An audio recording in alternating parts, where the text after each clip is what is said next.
ओम नमो भगवते वासुदेवाय। नमो भगवते वासुदेवाय। ओम नमो भगवते वासुदेवाय। ओम नमो भगवते वासुदेवाय। ओम नमो भगवते वासुदेवाय। ओम नमो भगवते वासुदेवाय। नारायणं नमस्कृत्य नारायणं नमस्कृत्य नरं चैव नरोत्तमं देवीं सरस्वतीं व्यासं ततो जयमुदीरयेत्। नष्टप्रायेषु अभद्रेषु नित्यं भागवत सेवया भगवते उत्तम श्लोके भक्तिर्भवति नैष्ठिकी। हरे कृष्ण। आप सबका स्वागत है। हरे कृष्ण प्रभु जी, धन्यवाद प्रणाम। अथवा अस्य पदाम्भोज मकरन्दलिहां सतां किमन्यैर् असद् आलापे आयुषो यद् असद्व्ययः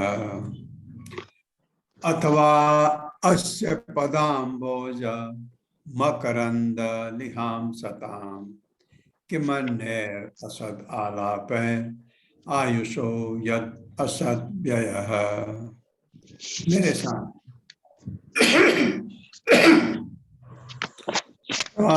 अस्य पदाम्भोज अस्य पदाम्बोज आशुपदाम्भोजम् मकरन्दलिहां सतां मकरन्दलिहां सताम् किमन्यैर् असद् आलापे किमन्यैर् आलापै आयुषो यद् असद्व्ययः आयुषो यदसद्व्ययः अथवा अस्य पदाम्भोज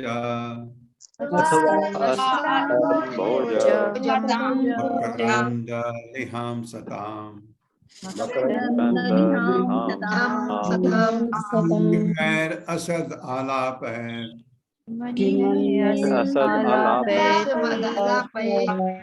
आयुषो यद् असद्व्ययः अथवा अस्य पदाम्भोज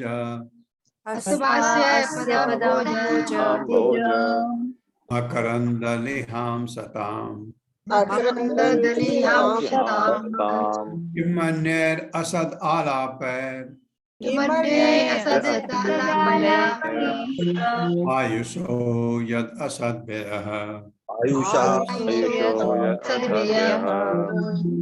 शब्दार्थ अथवा अन्यथा अस्य उनका भगवान कृष्ण का पद अम्बोज चरण कमल मकरंद लिहाम कमल पुष्प के मधु को चाटने वाले सताम निरंतर जीवित रहने वालों के किम अन्य किसी वस्तु से क्या लाभ असत भ्रामक आलापय विषय प्रसंग आयुषः आयु में यत जो है असद्व्ययः जीवन का अपव्यय। भगवान के भक्त भगवान के चरण कमलों से प्राप्त मधु के चाटने के आदि हैं। उन कथा प्रसंगों से क्या लाभ जो मनुष्य के बहुमूल्य जीवन को व्यर्थ नष्ट करें। मेरे साथ पढ़िए। भगवान के भक्त भगवान के चरण कमलों से प्राप्त मधु के चाटने के आदि हैं। उन कथा प्रसंगों से क्या लाभ जो मनुष्य के बहुमूल्य जीवन को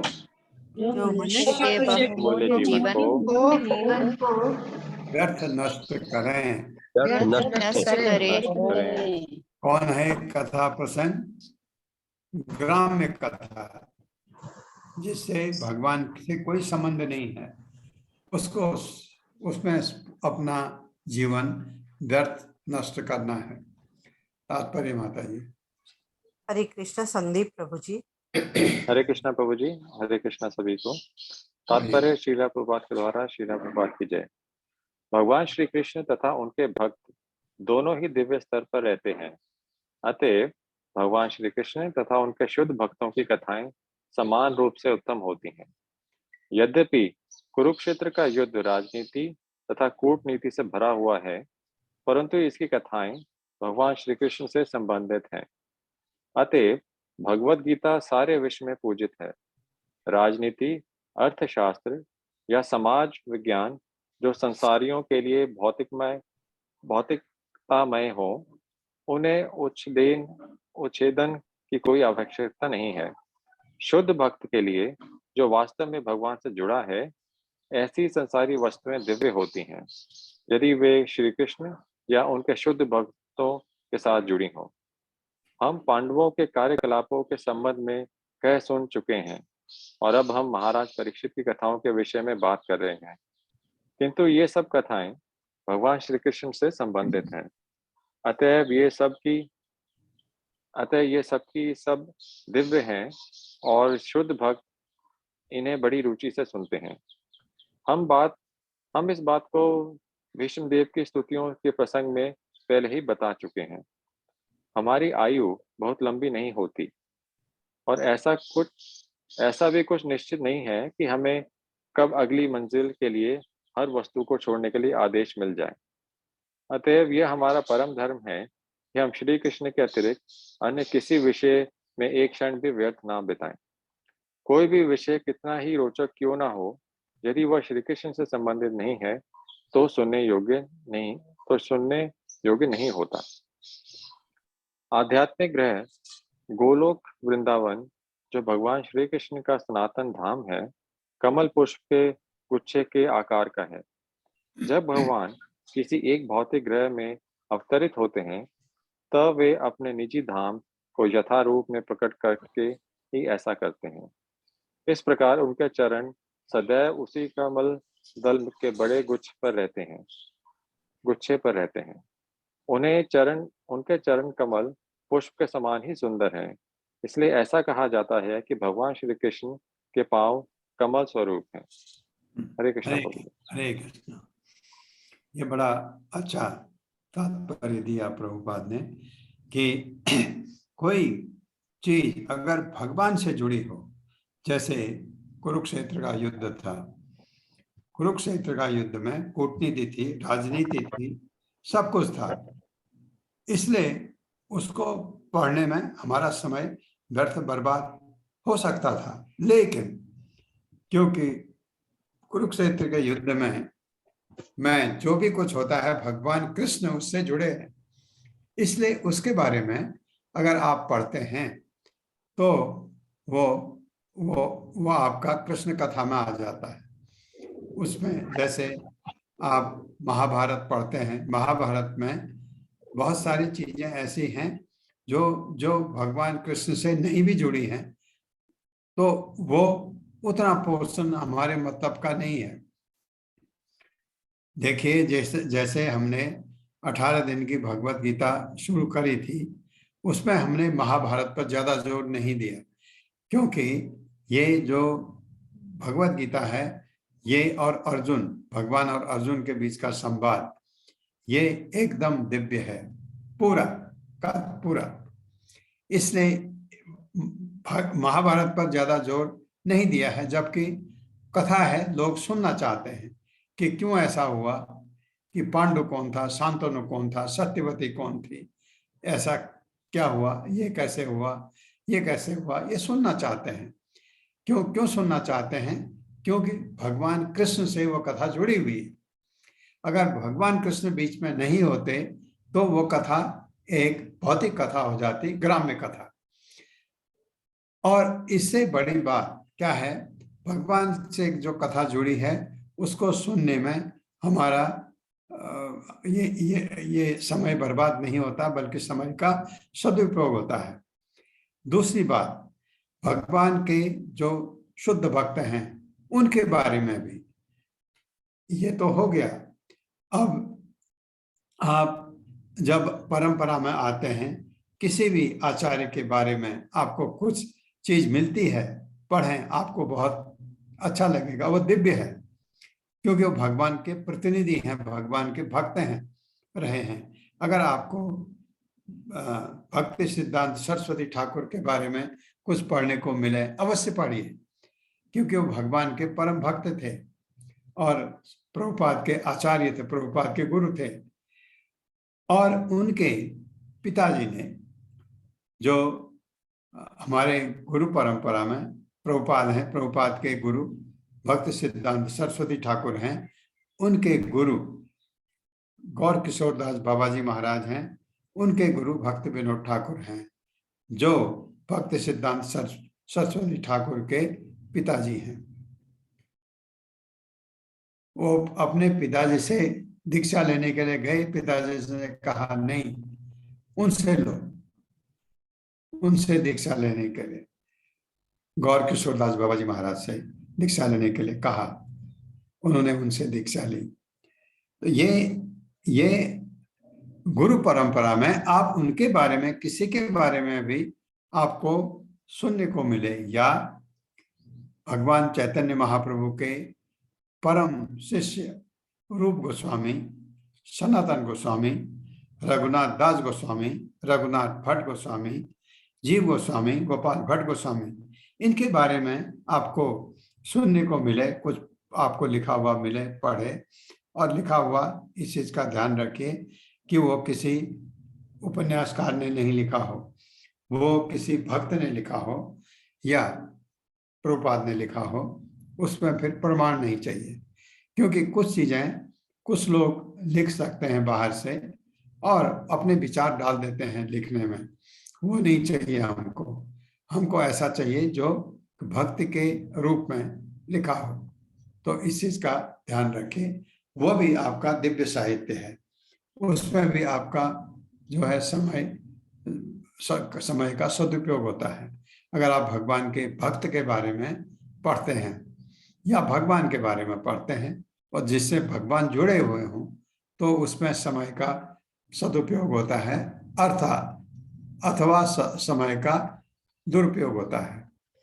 7वां श्लोक है, क्षुद्रा आयुषां निरामंगा मर्त्यानं ऋतम् इच्छताम् इहो पहुतो भगवान मृत्युः सामित्र कर्मणि। क्षुद्रायुषां निरामंगा मर्त्यानां ऋतम् इच्छताम् इहो पहुतो भगवान मृत्युः सामित्र कर्मणि। मेरे साथ पढ़िए, क्षुद्रायुषां निरामंगा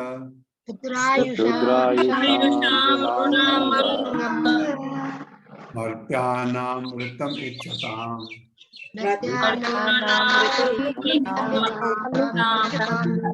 इहो पहुतो भगवान मृत्यु सामित्र कर्मणि।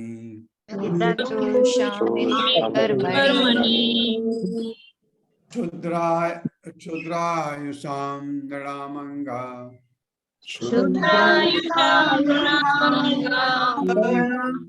मर्त्यानां ऋतम् इच्छताम्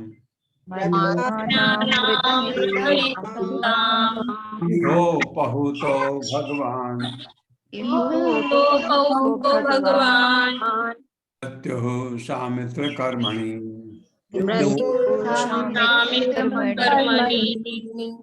शब्दार्थ, क्षुद्र अत्यंत छोटी, आयुषाम आयु वाले, नृणाम मनुष्यों का अंग, हे सूत गोस्वामी, मर्त्यानाम मरने वालों का, ऋतम शाश्वत जीवन, इच्छताम चाहने वालों का, यह यहाँ उपहूतः उपस्थित होने के लिए बुलाया गया। भगवान का प्रतिनिधित्व करते हुए मृत्यु के नियंत्रक यमराज, शामित्र दमन करते हुए कर्मणि कार्यों को। हे सूत गोस्वामी, कौन कह रहे हैं? सौनका ऋषि। मनुष्य में से कुछ ऐसे हैं जो मृत्यु से मुक्ति पाने के और शाश्वत जीवन का प्राप्त करने के इच्छुक होते हैं। बहुत कम है ऐसे, लेकिन हैं।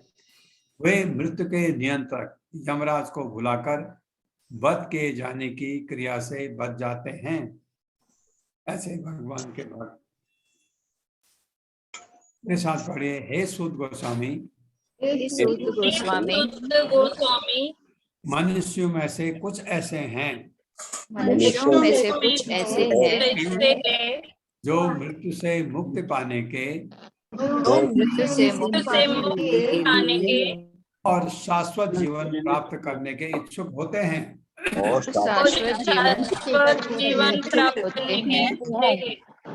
वे मृत्यु के नियंत्रक यमराज को बुलाकर वध किए जाने की क्रिया से बच जाते हैं। वध किए जाने की क्रिया से बच जाते हैं। हाँ, समझ गए आप। हम जो मरते हैं, यमराज आता है, दंड देता है, जहाँ गलती किया है सब मिलेगा। लेकिन उनका ऋषि कह रहे हैं, मनुष्य में से कुछ ऐसे हैं, वो भगवान के भक्त, जो मृत्यु से मुक्त पाने और शाश्वत जीवन प्राप्त करने के इच्छुक होते हैं।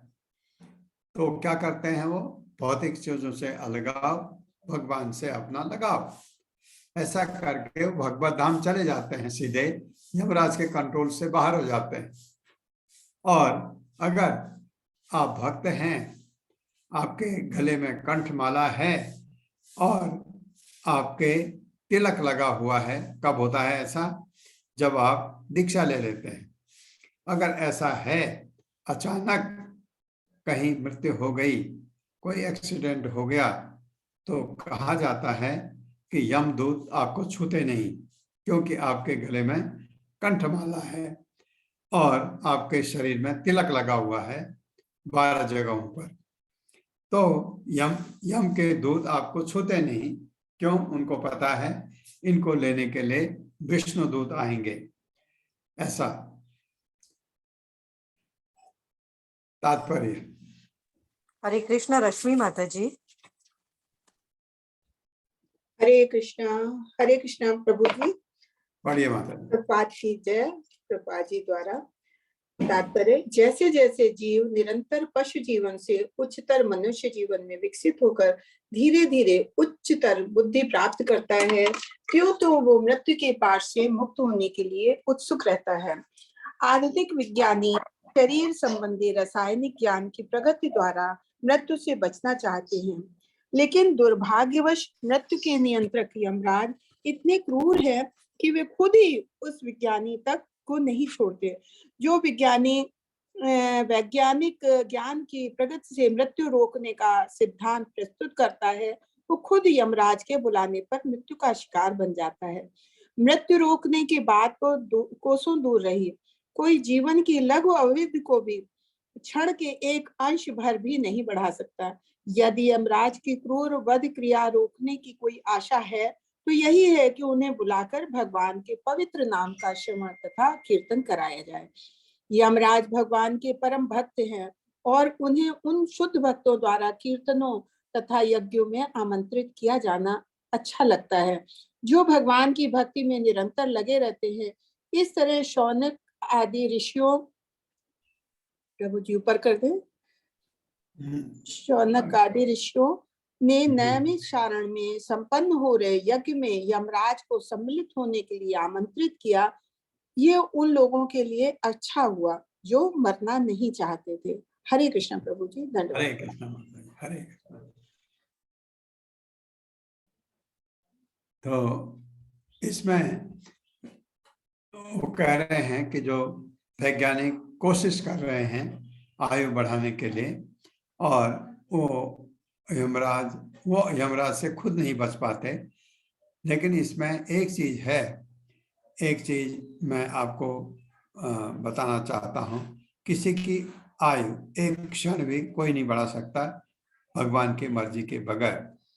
अब एक चीज होती है जो मेडिकल साइंस है, आयुर्विज्ञान है। आयुर्विज्ञान में कुछ बीमारियां ऐसी हैं जिनका अगर इलाज न किया जाए या उनका कोई शल्य चिकित्सा न की जाए, सर्जरी न की जाए, तो मनुष्य का बच पाना मुश्किल होता है। क्योंकि मैं उस आयुर्विज्ञान में रहा हूँ पूरी अपने जीवन भर। तो कुछ ऐसी अवस्थाएं होती हैं जिसमें अगर इलाज न किया जाए तो रोगी बच नहीं सकता है। अब यहाँ पर विरोधाभास है नहीं है। अगर उसका शल्य चिकित्सा की जाए या कोई और उपचार किया जाए जिससे वो बच सकता है, लेकिन वो जो 5 साल कोई बच गया, 10 साल बच गया, वो सैंक्शन भगवान से होता है। इस चीज का हमेशा याद रखें कि उपचार हर एक का होता है, कुछ लंबी अवस्था तक जीवित रहते हैं, कुछ नहीं रहते हैं, कुछ एकदम चले जाते हैं इलाज करने के बाद भी, क्योंकि सैंक्शन नहीं है भगवान की। सैंक्शन चाहिए तो भगवान की स्वीकृति। जैसे जैसे आपको कोई योगी हैं, प्राण अपान वायु को कंट्रोल करके अपने उम्र बढ़ा सकते हैं योगी, सैंक्शन भगवान करते हैं। भगवान ऐसों को इजाजत देते हैं, ठीक है रहो। और जैसे सूर्य उत्तरायण में जाता है, शुक्ल पक्ष से आता है, वो अपने प्राण त्याग सकते हैं, योगी ऐसा कर सकते हैं। लेकिन उनका भी जो स्वीकृति है भगवान से होती है। तो ये चीज आप दिमाग में रखिए। ये इसमें जब ये चीज कही जाती है तो भगवान की स्वीकृति के बगैर एक क्षण भी किसी का जीवन बढ़ नहीं सकता। न कश्चिन म्रियते तावत् यावत् अस्त इहान्तकः एतद् अर्थम ही भगवान आहूतः परम ऋषिभिः अहो लोके पीयेत् हरिलीलामृतं वचः न कश्चिन् म्रियते तावत् यावदस्त इहान्तकः एतद् अर्थं हि भगवान् आहूतः परम ऋषिभिः अहो निर्लोके पीयेत् हरिलीलामृतं वचः। मेरे साथ पढ़िए। न कश्चिन् म्रियते तावत् यावत् अस्त इहान्तकः एतद् अर्थं हि भगवान्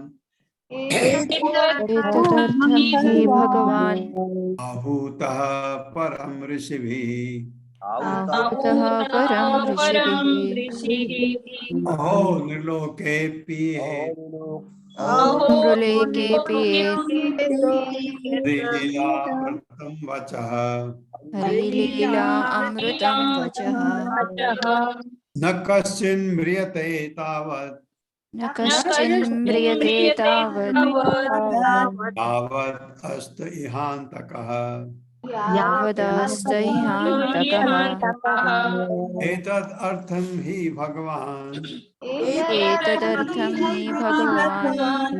आहूतः परम ऋषिभिः अहो निर्लोके पीयेत् हरिलीलामृतं वचः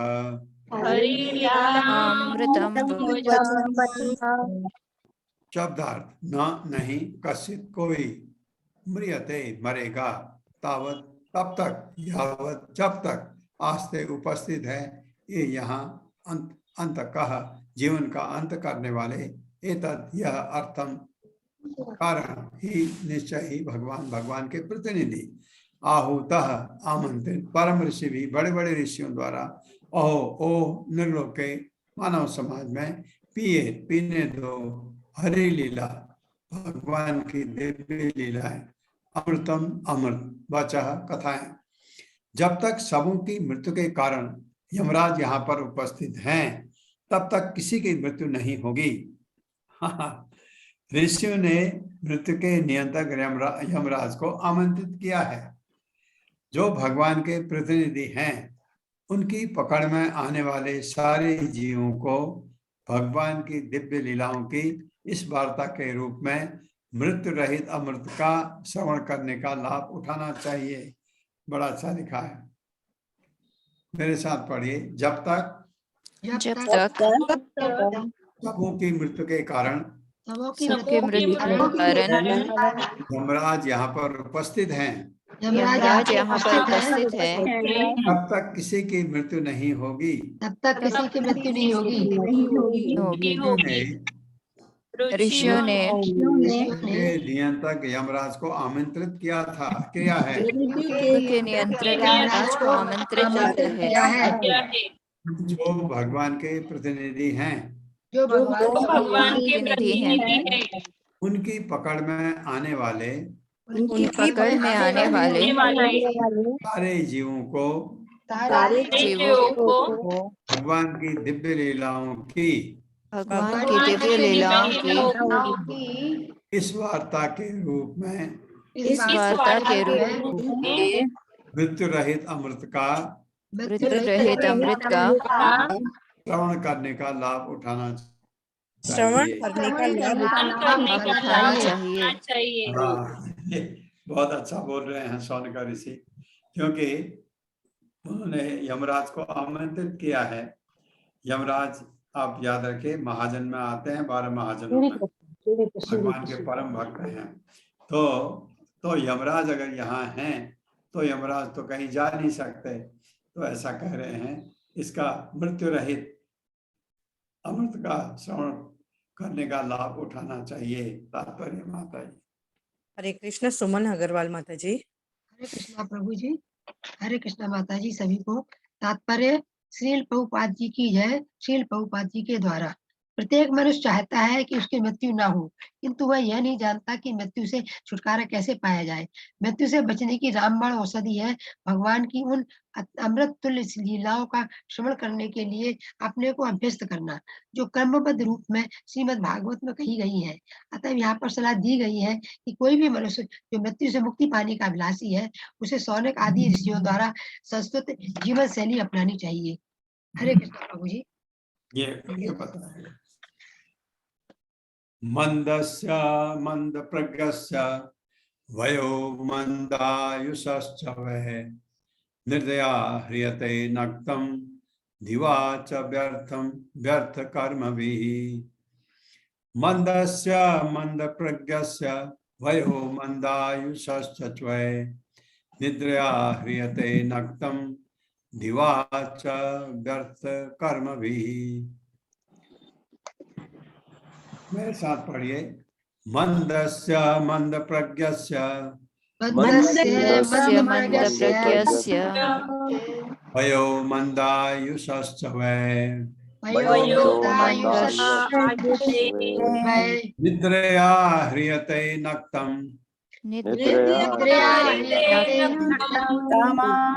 दिवा च कर्म व्यर्थ कर्मभिः। व्यर्थ कर्मभिः।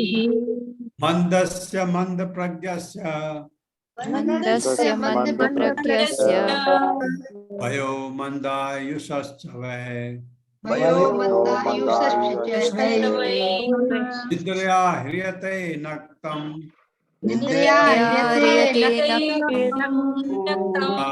व्यर्थ कर्मभिः।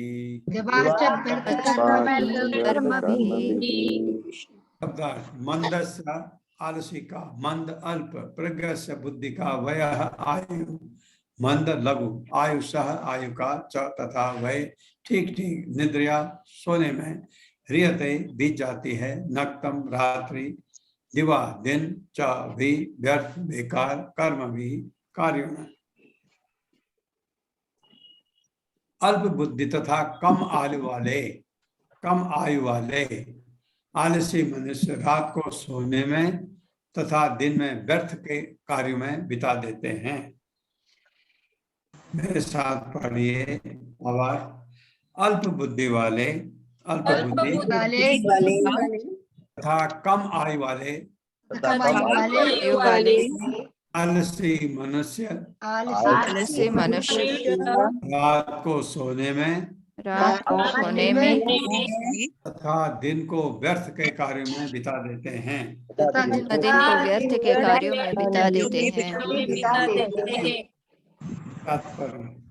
हरे कृष्ण। शकुंतला माता जी। हरे कृष्णा प्रभु जी, हरे कृष्णा माता जी।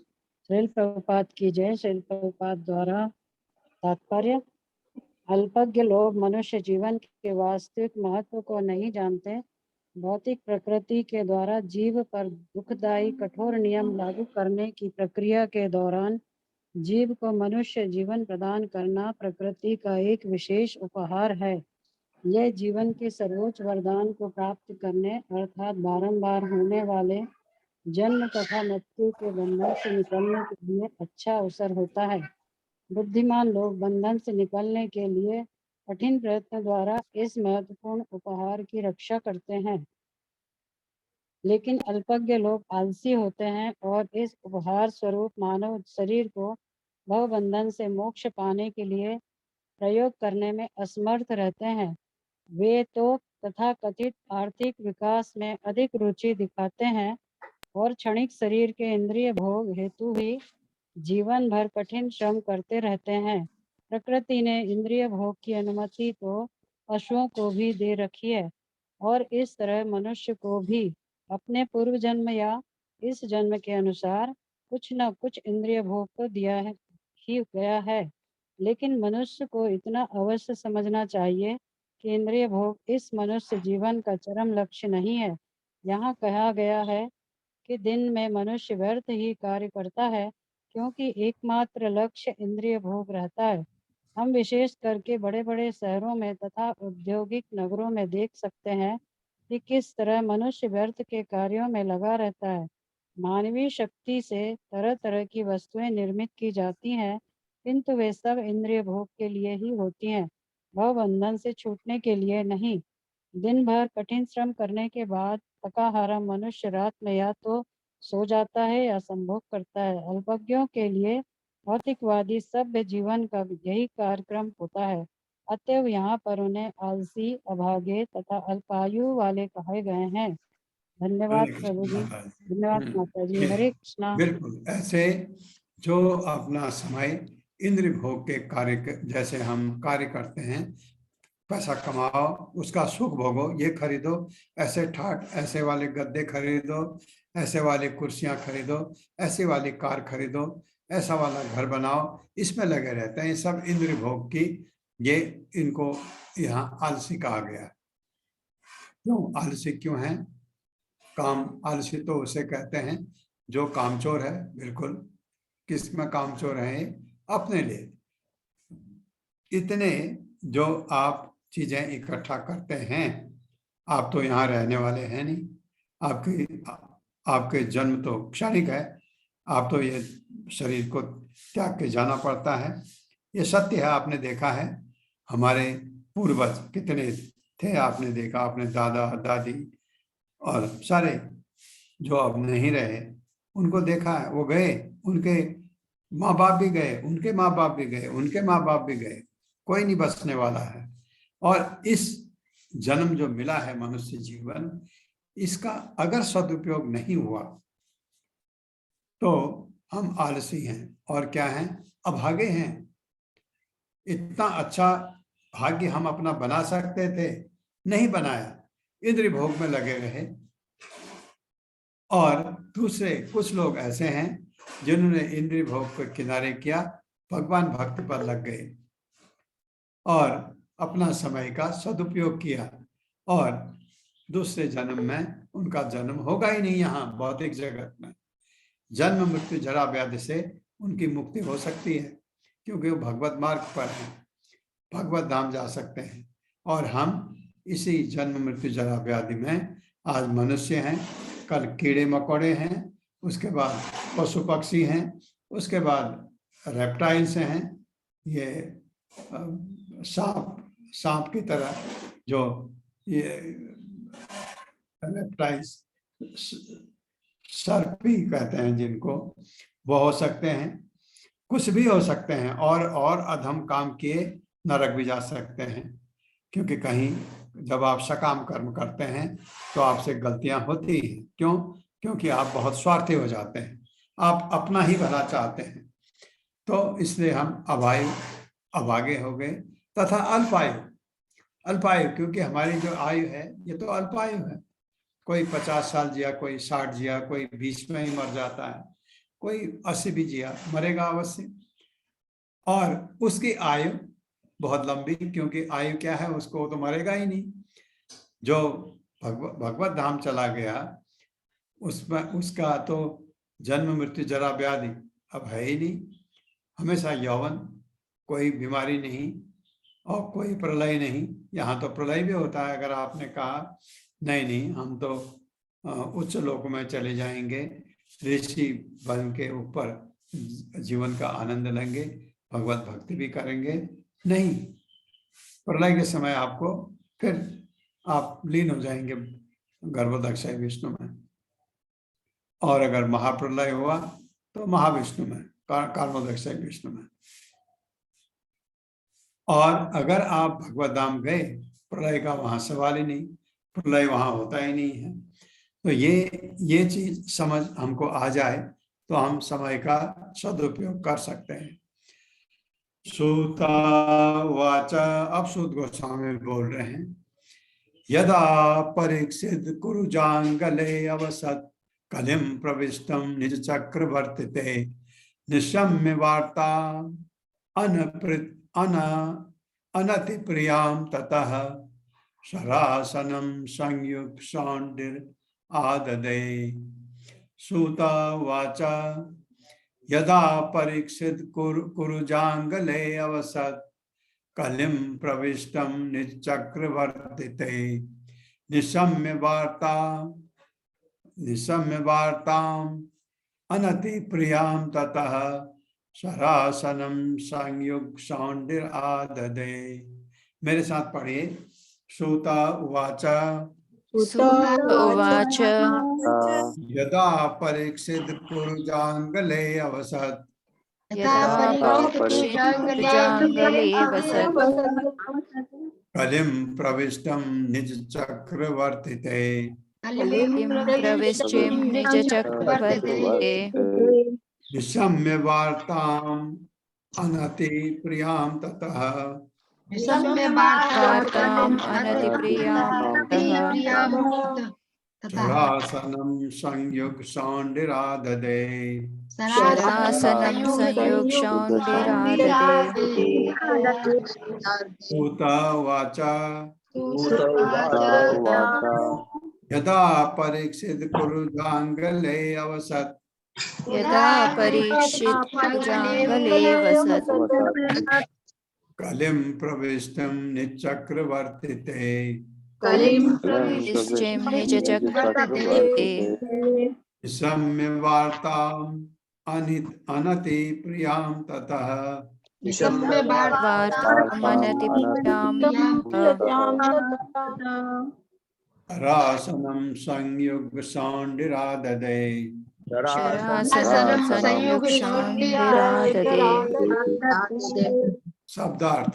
सूत उवाच, सूत गोस्वामी ने कहा, यदा जब परीक्षित, महाराज परीक्षित कुरुजांगले, कुरु प्रदेश की राजधानी में अवसत रहते थे, कलयुग के लक्षण प्रवेश किया, निज चक्रवर्ती थे, अपनी सीमा में निशम्य, इस तरह का सुनकर वार्ताम समाचार को अनति प्रियाम अधिक रोचक नहीं, तत्पश्चात शरासनम धनुष बाण संयुक्त अवसर पाकर सौंडिही वीरोचित कार्यकलाप आदधे ग्रहण किया।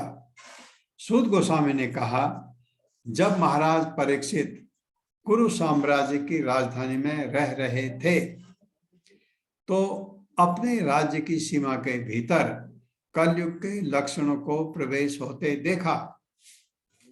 जब उन्हें इसका पता चला तो उन्हें यह रुचिकर प्रतीत नहीं हुआ, लेकिन इससे उन्हें उसके विरुद्ध लड़ने का अवसर अवश्य प्राप्त हो सका।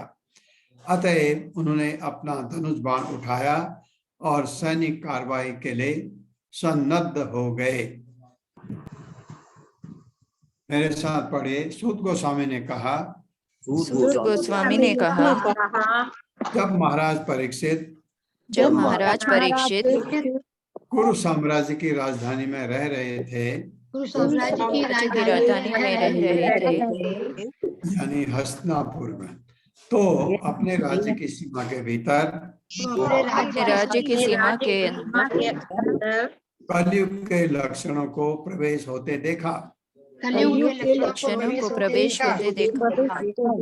जब उन्हें इसका पता चला तो उन्हें यह रुचिकर प्रतीत नहीं हुआ,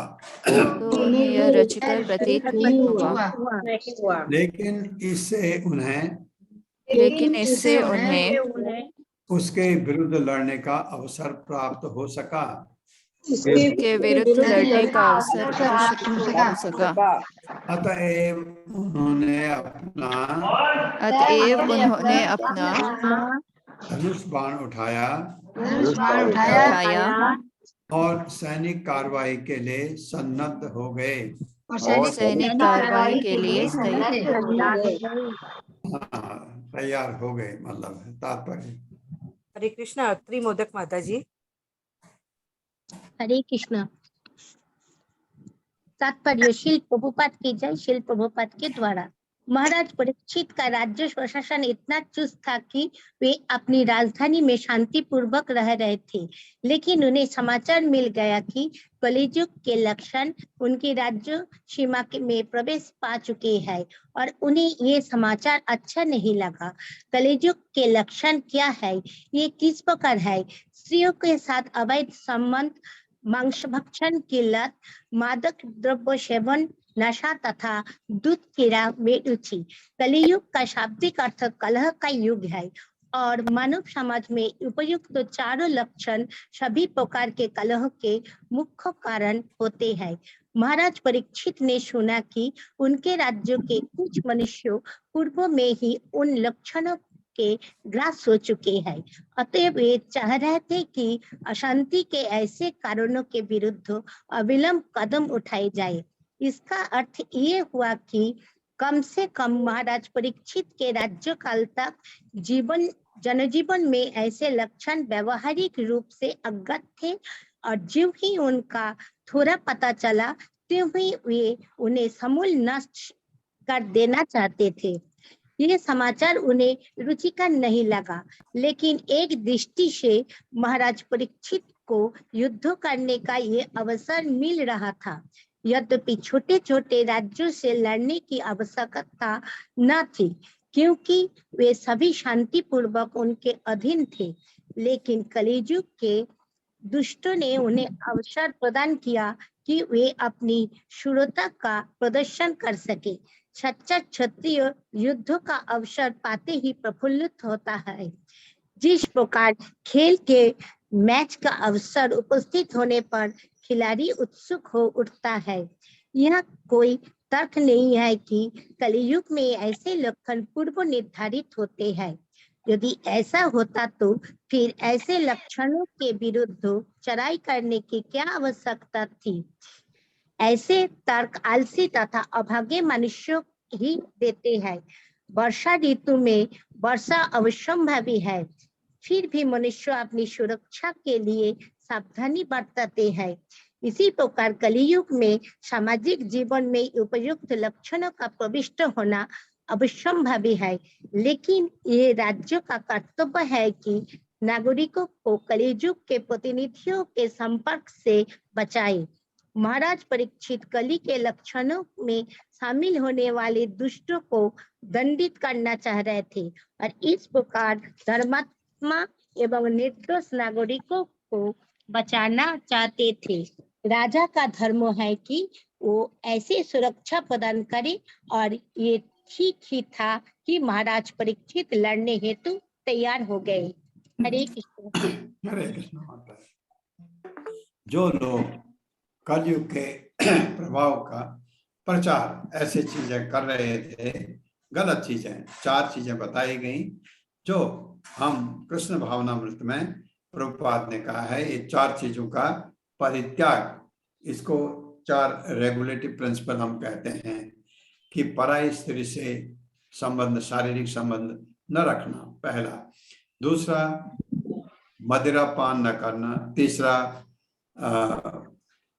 मांसाहार न लेना। और चौथा, दूध कीड़ा मतलब जुआ न खेलना। ये 4 चीजें जरूरी होती हैं अगर आप भगवत भक्त चाहते हैं। तो ये 4 चीजें प्रभुपाद ने कहा, इनको त्यागो, ये 4 चीजें का परित्याग करो। सात्विक खाना खाओ और भगवान को भोग लगा के खाना खाओ, उच्छिष्ट भगवान का प्रसाद सिर्फ। तो आपकी क्या होती है, आपकी जिह्वा कंट्रोल में हो जाती है। जिह्वा कंट्रोल में हो गई तो आपको अपने भूख पर कंट्रोल होता है, आपका पेट कंट्रोल में आ जाता है। उसके बाद ये 2 कंट्रोल आ गए तो आपके जो इंद्रियां हैं भोग विलास वाली वो भी कंट्रोल में हो जाती हैं, ऐसा कहा जाता है। जैसे हमने उपदेशामृत का पहला श्लोक में पढ़ा था। 11वां श्लोक है स्वलंकृतं श्याम तुरंग योजितं रथं मृगेन्द्र ध्वजम् आश्रितः पुरः वृतो रथास्व द्विपपत्तियुक्तया स्वसेनया दिग्विजयाय निर्गतः। स्वलंकृतं श्याम तुरंग योजितं रथं मृगेन्द्र ध्वजम् आश्रितः पुरः वृतो रथास्व द्विपपत्तियुक्तया स्वसेनया दिग्विजयाय निर्गतः। मेरे साथ पढ़िए।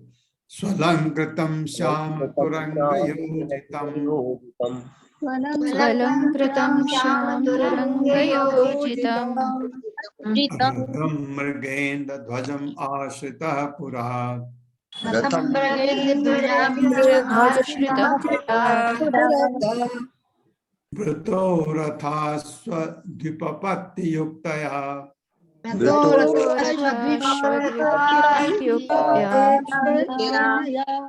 स्वसेनया दिग्विजयाय निर्गतः। सेनया स्वलंकृतं श्याम तुरंग योजितं अलंकृतं श्याम तुरंगयोजितं रथं मृगेन्द्र ध्वजम् आश्रितः पुरः इन्द्रध्वजमाश्रितः पुरः वृतो रथास्व द्विपपत्तियुक्तया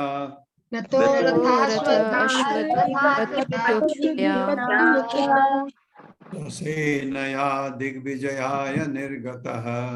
सेनया दिग्विजयाय निर्गतः।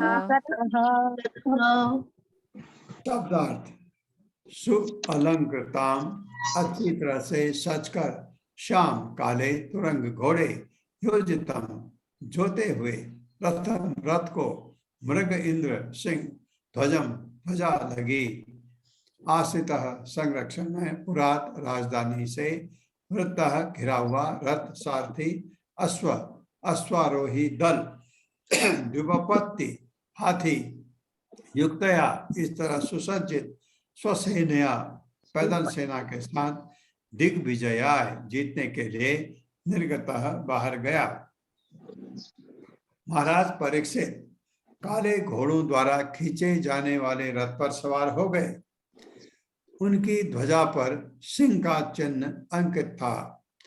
इस प्रकार सुसज्जित होकर तथा सारथियों अश्वारोहियों हाथियों तथा पैदल सैनिकों से घिरे हुए उन्होंने सभी दिशाएं जीतने के लिए राजधानी से प्रस्थान किया। मेरे साथ पढ़िए। महाराज परीक्षित काले घोड़ों द्वारा खींचे जाने वाले रथ पर सवार हो गए। उनकी ध्वजा पर सिंह का चिन्ह अंकित था। इस प्रकार सुसज्जित होकर तथा सारथियों अश्वारोहियों हाथियों तथा पैदल सैनिकों से घिरे हुए उन्होंने सभी दिशाएं जीतने के लिए राजधानी से प्रस्थान किया। माता जी। हरे कृष्ण। सोनिया अग्रवाल माता जी।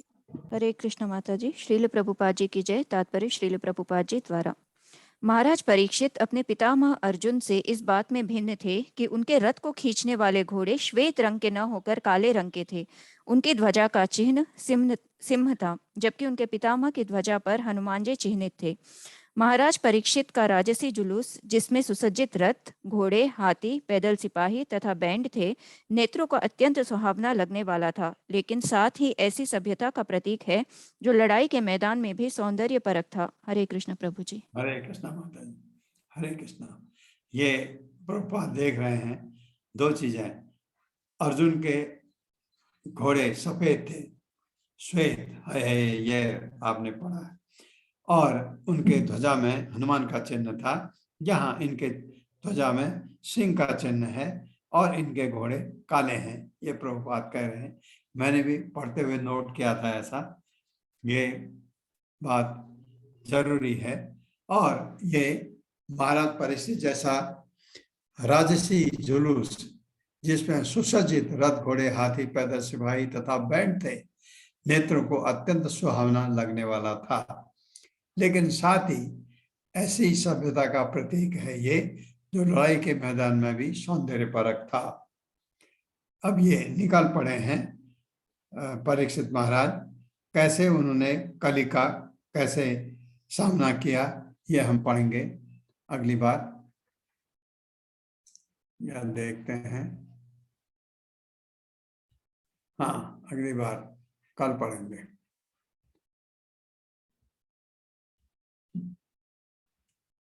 ओम अज्ञानतिमिरान्धस्य ज्ञानाञ्जनशलाकया चक्षुरुन्मिलितं तस्मै श्रीगुरुवे नमः। नमो विष्णुपादाय कृष्णपृष्ठाय भूतले श्रीमते भक्तिवेदांत स्वामिनिति नामिने। नमस्ते सरस्वती देवे गौरवाणी प्रचारिणे निर्विशेष शून्यवादी पाश्चात्य देशतारिणे। जय हो श्री कृष्ण चैतन्य प्रभु नित्यानंद श्री अद्वैत गदाधर शिवासादि गौर भक्तवृंद। हरे कृष्णा कृष्ण कृष्ण हरे हरे, हरे राम राम राम हरे हरे। हरे